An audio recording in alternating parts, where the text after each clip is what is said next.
भ्रष्टाचार मुक्त उत्तर प्रदेश देंगे, अपराध मुक्त व्यवस्था देंगे, वह कहाँ है? भाई देखिए, इस बात को तो केवल भारतीय जनता पार्टी का ही कोई व्यक्ति बता सकता है। आप एक किसान नेता भी हैं, जिम्मेदार नागरिक भी। आप कहाँ देखते हैं सरकार ने जो वादे किए थे मैनिफेस्टो में, उनमें कितने वादे 2022 आते आते पूरे हो जाएंगे, क्योंकि चुनाव बहुत नजदीक है? कोई वादे पूरे नहीं हुए। सरकार ने कहा था कि गन्ना किसानों का भुगतान 14 दिन में होगा।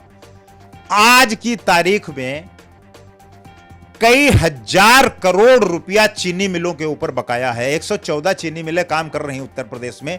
44 जनपद उत्तर प्रदेश गन्ना बाहुल हैं। गोला चीनी मिल का 300 करोड़ के आसपास आज भी बकाया है।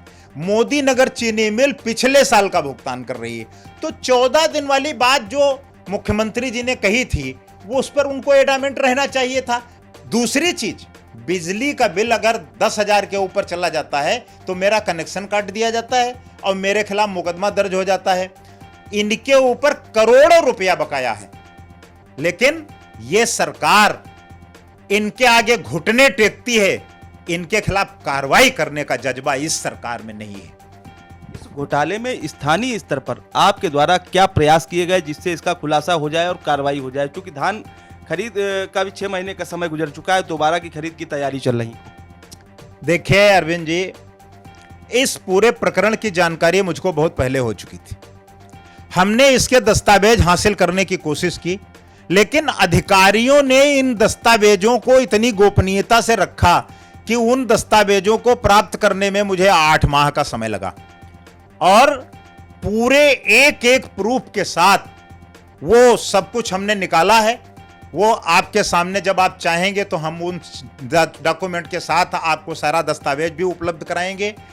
ये सारा का सारा घोटाला सरकार के स्थानीय माननीय नुमाइंदे, पिछली सरकारों के भ्रष्टाचारी, वर्तमान सरकार के पदाधिकारी,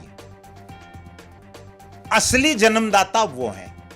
भारतीय जनता पार्टी के जो कार्यकर्ता इस तरीके का खेल नहीं जानते थे, तो वो दूसरी सरकारों से आकर के भ्रष्टाचारियों ने यहां शिकंजा कस लिया और वो इन्हीं के इर्द गिर्द रहते हैं और वो भ्रष्टाचार को अंजाम दे रहे हैं। इसमें स्थानीय भारतीय जनता पार्टी के जिम्मेदार पदाधिकारी और उप जिला खरीद अधिकारी इसके एडीएम होते हैं, उप जिला खरीद अधिकारी इसकी डिप्टी आरएमओ होते हैं। इन सारे लोगों की मिली भगत से इस तरीके की घटना को अंजाम दिया गया है। यह बहुत बड़ा सिंडिकेट है, यह कोई छोटा मोटा घपला नहीं है। यह अगर देखा जाएगा तो यह कई करोड़ रुपए। अब आप एक बात विचार करिए, अगर धान की खरीद नहीं हुई और चावल की सप्लाई हो गई, तो ऐसा तो नहीं है कि चावान कहीं खाद्यान्न घोटाले का चावल आ रहा हो। जब धान ही नहीं था तो चावल कहां से आया, इसकी भी तो जांच होनी चाहिए। अगर धान खरीद जिस घोटाले की आप बात कर रहे हैं, क्योंकि उत्तर प्रदेश की राजधानी लखनऊ में आपने इस मुद्दे को उठाया और स्थानीय समाचार पत्रों ने प्रमुख रूप से इसको प्रमुखता से छापा है आज, क्योंकि ये आवाज उठी है तो सरकार तक गई भी होगी। सरकार से आपकी क्या मांग है और कब तक के लिए उनके लिए अल्टीमेटम है इस घोटाले का खुलासा किया जाए और दोषियों को दंडित किया जाए? नहीं दिया जाता तो राष्ट्रीय किसान मंच की अगली योजना क्या है? देखिए, हमारा मुख्यमंत्री जी से आग्रह है आपके माध्यम से कि वो इस खबर का संज्ञान लें।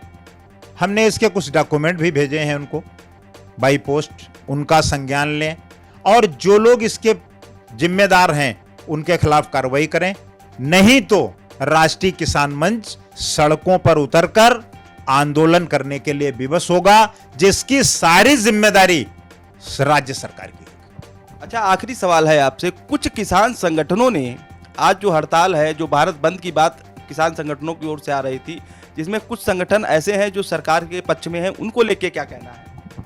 देखिए, ऐसा है, पक्ष और विपक्ष दो लोग हैं। सरकार ने अभी कल एक किसान मोर्चा का सम्मेलन किया है, आपके लखनऊ में हुआ। वो भारतीय जनता पार्टी का ही एक आयाम है। तो इसी तरीके से जो भारतीय जनता पार्टी के आयाम से जुड़े हुए संगठन हैं, वो लोग इस काले कानून का समर्थन भी कर रहे हैं और सरकार के साथ खड़े होकर के किसानों के हित की वो कोई बात नहीं करते हैं। वो केवल सरकार की चापलूसी करते हैं, कुछ अपने निहित स्वार्थों को लेकर के। बाकी सारे किसान संगठन हम लोगों के साथ हैं। हमारे साथ थे राष्ट्रीय किसान मंच के नेता वेद प्रकाश मिश्रा जी। बने रहिए माई भारत के साथ। आने वाले समय में किसानों के मुद्दे पर आपसे लगातार बात करते रहेंगे और किसानों को राहत पहुंचाने के लिए जो भी योजनाएं होंगे, माई भारत का किसानों के मुद्दे पर पूरा सहयोग रहेगा। माई भारत के लिए अरविंद तिवारी, लखनऊ।